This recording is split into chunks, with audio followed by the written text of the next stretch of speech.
పిల్లలు పేరెంట్స్ మెచ్చిన university Sankalchand Patel university Gujarat.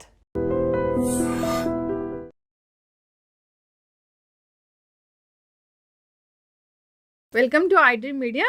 So రాత్రి నిద్రించే ముందు గోరువెచ్చని నీటిని తీసుకోవాలి. ఇది మన ఆయుర్వేదంలో చెప్పబడింది. ఇది ఒక ప్రాచీన వైద్య విధానము. ఈ రెమెడీని పాటిస్తే చాలా రకాల అనారోగ్య సమస్యలకు చెక్ పెట్టవచ్చట. మరి దీని గురించి పూర్తి వివరాలు తెలుసుకుందాం. ఈరోజు మనతో పాటు ఉన్నారు ప్రముఖ ఆయుర్వేద వైద్య నిపుణులు ప్రొఫెసర్ డాక్టర్ టి వేణుగోపాలరావు గారు from Ojas Ayurvedic centre Chikkadpally. Doctor గారు నమస్తే. ధన్వంతరియే నమః. నమస్కారం. డాక్టర్ గారు, జనరల్గానే చెప్తూ ఉంటారు ఆయుర్వేదంలో చెప్పిన చిట్కాలన్నీ కూడా సో రూట్ కాజ్ ఏంటి దాన్ని ట్రీట్ చేస్తుంది.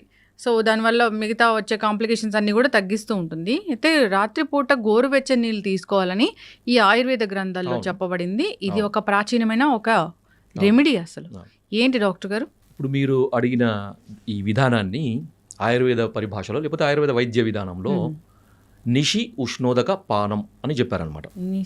ఉష్ణోదక పానం. నిషి అంటే రాత్రి, ఉష్ణోదకం అంటే వేడి నీళ్ళు, పానం అంటే తాగడం. సింపుల్. రాత్రిపూట వేడి నీళ్ళు లేకపోతే గోరువెచ్చని నీళ్ళు తాగడం. నిషి ఉష్ణోదక పానం అని మనకు చాలా ఆయుర్వేద గ్రంథాలలో, ముఖ్యంగా భైషజ్య రత్నావళి, యోగరత్నాకరము, బసవరాజీయము ఇలాంటి గ్రంథాలలో మనకి దీని గురించి బాగా చెప్పారనమాట. అయితే ఈ నిషి ఉష్ణోదక పానం అంటే ఏంది, ఎలా తాగాలి, ఎవరు తాగాలి, ఎంతకాలం తాగాలి, ఇవన్నీ ప్రశ్నలు. సో దాదాపుగా నేను నా దగ్గరికి వచ్చే ఎక్కువ మంది పేషెంట్స్కి సజెస్ట్ చేసేది అంటే 170% మందికి, అంటే వాళ్ళ అవసరం, ఇది తాగాల్సిన అవసరం వాళ్ళకి ఇది నేను సజెస్ట్ చేస్తాను. దాదాపు 15 ఏళ్ళ నుంచి నేను ఇది సజెస్ట్ చేసుకుంటూ వస్తున్నాను. అద్భుతమైన ఫలితాలు ఉంటాయమ్మా. చాలా సింపుల్ రెమెడీ, సింపుల్ చిట్కా. మన చిట్కా అంటే మనము ఏదో మనము దీన్ని చిన్న చూపు చూడొద్దు, దాంట్లో ఎంతో సైంటిఫిక్ రీజన్ ఉంటుందన్నమాట.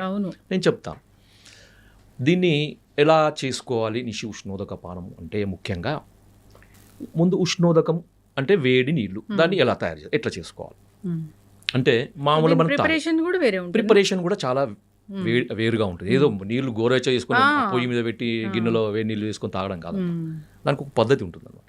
సో ఆ పద్ధతి ఎందుకు చెప్పారనేది కూడా దానికి రీజన్ చెప్తాను.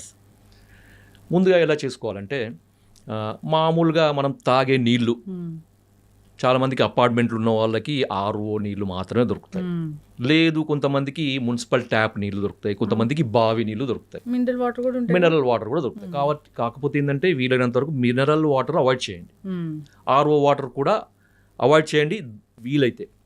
దీని కొరకు ఏం చేయాలంటే ఒక గ్లాసు నీళ్లు లేకపోతే 2 గ్లాసుల నీళ్లు తీసుకోండి. ఇప్పుడు నేను చెప్పిన నీళ్ళని తీసుకొని ఆ 2 గ్లాసుల నీళ్లు మరగపెట్టాలన్నమాట. ఎంతవరకు మరగపెట్టాలి అంటే 2 గ్లాసుల నీళ్లు అర గ్లాస్ అయ్యే వరకు మరగపెట్టాలి, లేకపోతే 4 కప్పుల నీళ్లు 1 కప్పు అయ్యే వరకు మరగపెట్టాలన్నమాట.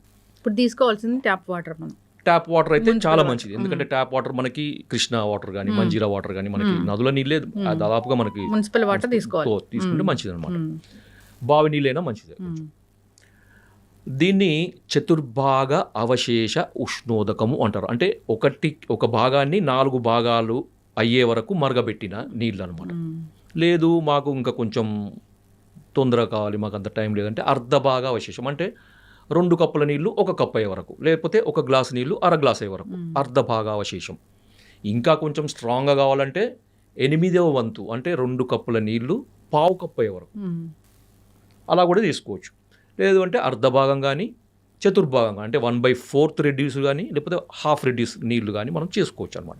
సో మరగబెట్టి సన్నటి మంట మీద మరగబెట్టేసి కొంచెం టైం పడుతుంది, కొంచెం టైం పట్టినా ఓపికగా చేసుకొని దీన్ని ఏం వడపోయాల్సిన అవసరం లేదు.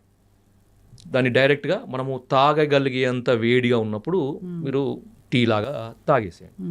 తాగగలిగేంత వేడిగా ఉన్నప్పుడు దీన్ని తాగాలన్నమాట. సార్ మరి ఇది ఎప్పుడు తాగాలి అంటే దీనికి ఒక పద్ధతి కూడా ఉంది, తయారు చేసుకునే పద్ధతి ప్లస్ తాగే విధానం ఎప్పుడు అంటే రాత్రిపూట భోజనం చేసిన తర్వాత 2 గంటల గ్యాప్ ఇచ్చి తాగాలన్నమాట. ఎందుకు అంటే మనకు తీసుకున్న ఆహారము పూర్తిగా జీర్ణమయ్యి మనకి పొట్టలోకి వచ్చినప్పుడు ఇది తీసుకోవాలన్నమాట. సో అందుకని ఏంటంటే మనకి ఈ ఫుడ్తోని కలవడం జరగదు. మామూలు ఉదాహరణకి మీరు 7 గంటలకి లేకపోతే 8 గంటలకు మీరు రాత్రి డిన్నర్ చేస్తారనుకోండి, 10ంటికి తీసుకోండి. లేకపోతే కొంచెం ఎర్లీగానే తీసుకోవాల్సిన మీకు అనిపిస్తే 7 గంటలకు మీరు భోజనం చేసేసి 9 గంటల వరకు తీసుకొని మీరు ఒక 10 నిమిషాల తర్వాత పడుకోండి, లేకపోతే అర్ధ గంట తర్వాత పడుకోండి, మీ ఇష్టం. కానీ తిన్న తర్వాత మాత్రం అంటే రాత్రి డిన్నర్ తర్వాత మాత్రం ఒక 2 గంటల గ్యాప్ మాత్రం ఖచ్చితంగా ఇవ్వాలి. ఓకే. ఓకే, ఇది తీసుకునే టైము, మనం తయారు చేసుకునే పద్ధతి. రెండవది సార్, మరి దీనివల్ల మనకు ఉపయోగాలు ఏంటి? అందరికీ మనకి డౌట్ కదా, మీరు తీసుకోమన్నారు మేము తీసుకుంటాం, కానీ దీనివల్ల ఏం సార్ మాకు ఏం బెనిఫిట్, ఎందుకు తీసుకోవాలి సార్, మాకేం పని లేదా అని అడుగుతారు కదా. చెప్తాను. దీనికి ఏంటంటే మొట్టమొదటి ఉపయోగం ఇది, నేను ఒక ఆయుర్వేద దీనికి సంబంధించిన ఒక శ్లోకాన్ని మీకు ఎక్స్ప్లెయిన్ చేస్తాను అనమాట. నా దగ్గర ఉంది అది. దీన్ని ఏమని చెప్పారంటే నిషి ఉష్ణోదక పానం శ్లేష్మ ఆమ మేధోగ్నం వస్తిశోధన దీపనం శ్వాసకాస జ్వరహరం పీతం ఉష్ణోదకం నిషి. దీంట్లో మనం గమనించాల్సింది ఏంటంటే ఆమదోషము, తర్వాత శ్లేష్మదోషము, తర్వాత మేధోగ్నం, మేధస్సు అంటే ఫ్యాట్. ఎవరైతే ఇంతకుముందు నేను కొన్ని ఒబెసిటీకి వాడే మందులకు అనుగుణంగా అవి వాడుతూ కూడా రాత్రిపూట ఈ ఇప్పుడు నేను చెప్పిన విధానంలో వేడి నీళ్ళు కనుక తాగితే మనకి ఫ్యాట్ కూడా తగ్గుతుంది. ఖర్చు లేని వైద్యం అన్నమాట. కొంతమందికి ఏ మందు వాడడం సార్, ఎక్సర్సైజ్ చేయం, డైట్ చేయం, ఏదైనా టిప్ చెప్పండి అంటే ఇది చెప్తాను నేను.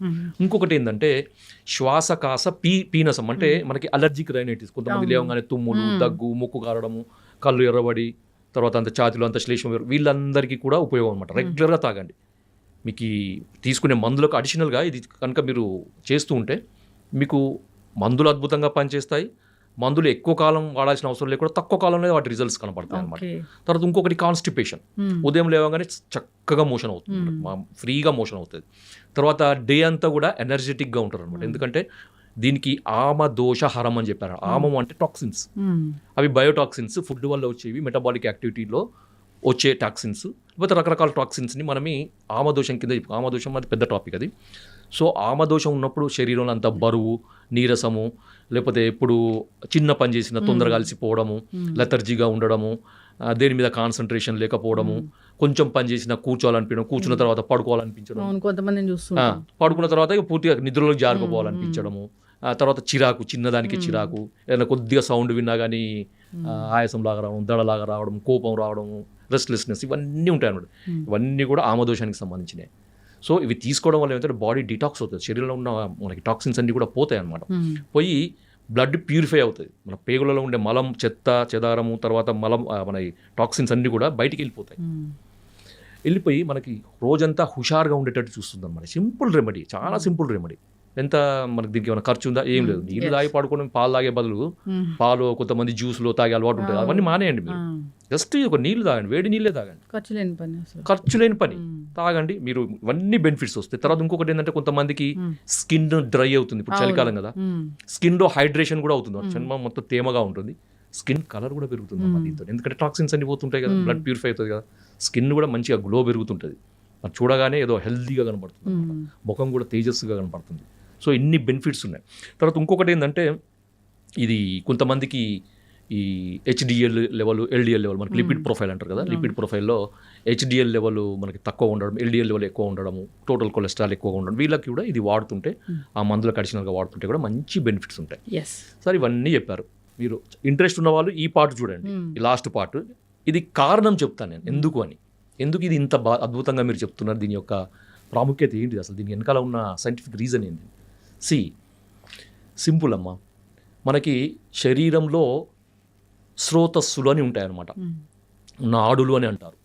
సూక్ష్మ నాడులు, స్థూల నాడులు అంటే సప్టిల్, అంటే మనకి సూక్ష్మ అంటే సప్టిల్గా ఉండే నాడులు అంటే మార్గాలు, పతాలు, వేస్, తర్వాత మనకి capillaries, blood vessels, capillaries, lymphatic డ్రైనేజ్కి సంబంధించినవి, తర్వాత వీన్స్, వీటి ఆర్టరీస్, నర్వ్ కండక్షన్కి సంబంధించిన నర్వ్స్, వీటన్నిటిని కూడా మనం స్రోతస్సుల కింద తీసుకోవచ్చు. అవి కంటికి కనబడని వాటిని మనకి సన్నగా ఉండేవాటిని సూక్ష్మ స్రోతస్సులు అంటారు. స్థూల స్రోతస్సులు అంటే మనకి గ్యాస్ట్రో ఇంటెస్టైనల్ సిస్టంలో ఉండే మనకి పేగులు, తర్వాత ఇవన్నీ కూడా మనకి స్థూల స్రోతస్సుల కింద తీసుకోవచ్చు.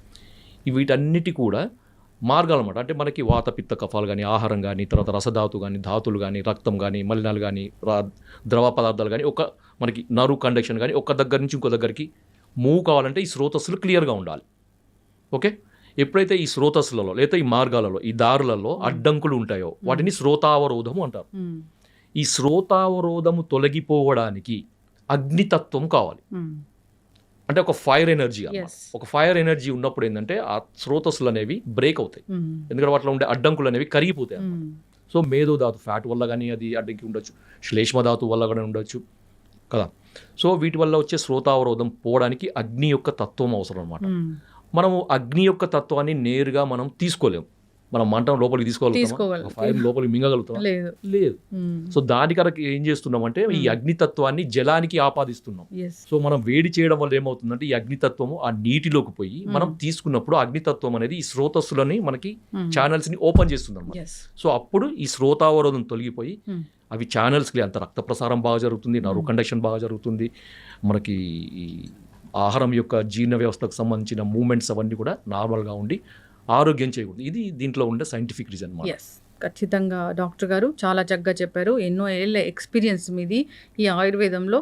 చాలామంది అంటే మాకు డయాబెటీస్ తగ్గింది, సోరియాసిస్ తగ్గింది, మేము వెయిట్ లాస్ అయ్యాము, సో మాకు గ్యాస్ట్రిక్ ఇష్యూస్ ఉంటే తగ్గాయి, ఇలా చెప్తూ ఉంటారు మీ దగ్గర వచ్చినప్పుడు. చాలామంది విన్నాను నేను. సో అంటే ఆయుర్వేదానికి ఇంకా ప్రాచుర్యం కావాలి, ఆయుర్వేదం ఇంకా జనాల్లోకి వెళ్ళాలి. మీరు మాకు రెగ్యులర్గా ఇంటర్వ్యూస్ ఇస్తూ ఉండండి. ఈ మాధ్యమాల ద్వారా చాలా చక్కటి ఇన్ఫర్మేషన్ అనేది వెళ్తూ ఉంటుంది. ఖచ్చితంగా డాక్టర్ గారు అందరూ కూడా పాటించాలని కోరుకుందాం. ఏదో గోల్డెన్ మిల్క్ అది ఇదని చెప్తూ ఉంటారు, అది కాదు. అసలు ఆయుర్వేదం గ్రంథాల్లో ప్రాచీనంగా ఇది ఎప్పటి నుంచో చెప్పబడిన ఒక ఆరోగ్య రహస్యం. పాటించాలని కోరుకుందాం, ఆరోగ్యంగా ఉండాలని కోరుకుందాం. ధన్యవాదాలు డాక్టర్ గారు. జై Ayurveda. And for more videos, Please subscribe to iDream. Please subscribe to iDream. Please subscribe iDream. And please subscribe to iDream. For more videos, subscribe to iDream. please like, share and subscribe to the channel. Congratulations, iDream. Subscribe to iDream. Subscribe to iDream. So subscribe to iDream Media. iDream की iDream team अंदर की huge congratulations. Please subscribe iDream Media. Please subscribe to iDream. Subscribe iDream. Please subscribe to iDream. iDream అంటే నా కళల channel subscribe చేసుకున్న నోరు తిరుగుతలేదు, మీరైతే గంట గుర్తు కొట్టండి. For more such videos, please subscribe to iDream. Subscribe to iDream. Please subscribe to iDream. Please subscribe iDream Media. Please do subscribe to iDream. Please subscribe to iDream Media. For best entertainment and information, please subscribe iDream. And don't forget to subscribe to iDream.